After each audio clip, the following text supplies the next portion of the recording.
오늘은 잊고 지내던 친구에게서 전화.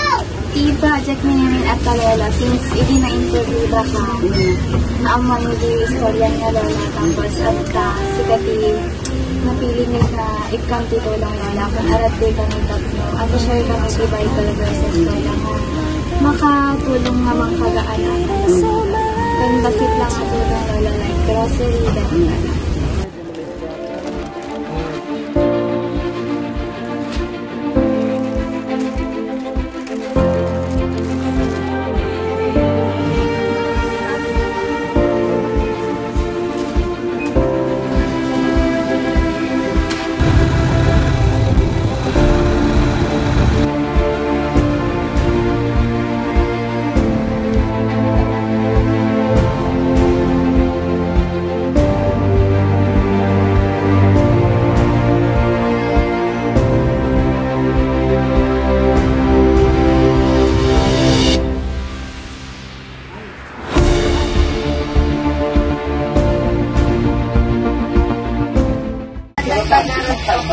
share kami si Bible verses na baka lang pagaan din na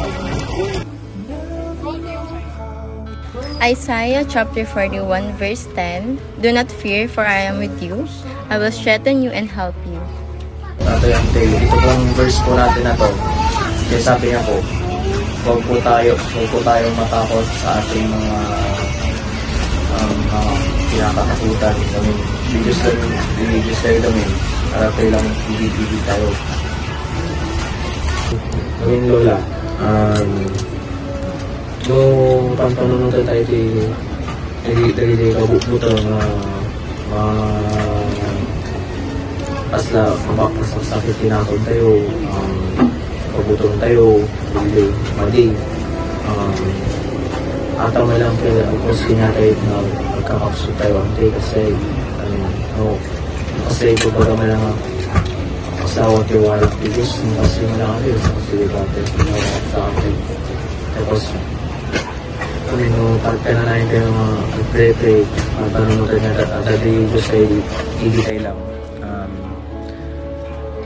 at ajay di pagbirukan tayo ti pigsa tayo yamin suna malati ama tayo diba tayo suna ti nagaraming kinya tayo na dapat sambaan tayo ti Diyos tayo at tayo nga liplipatan ti dagiti aramin na everything ay dagiti amin nga arabid na at akos na dagita mahal na tayo lahat ti Diyos tayo.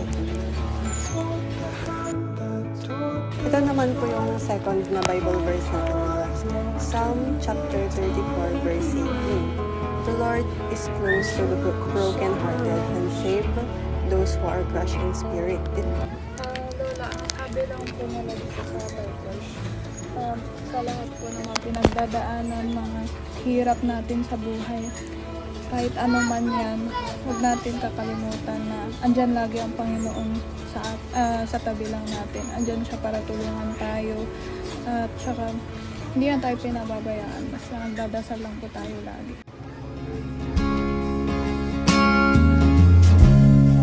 I promise you this, I'll always look out for you. Yeah, that's what I'll do. Say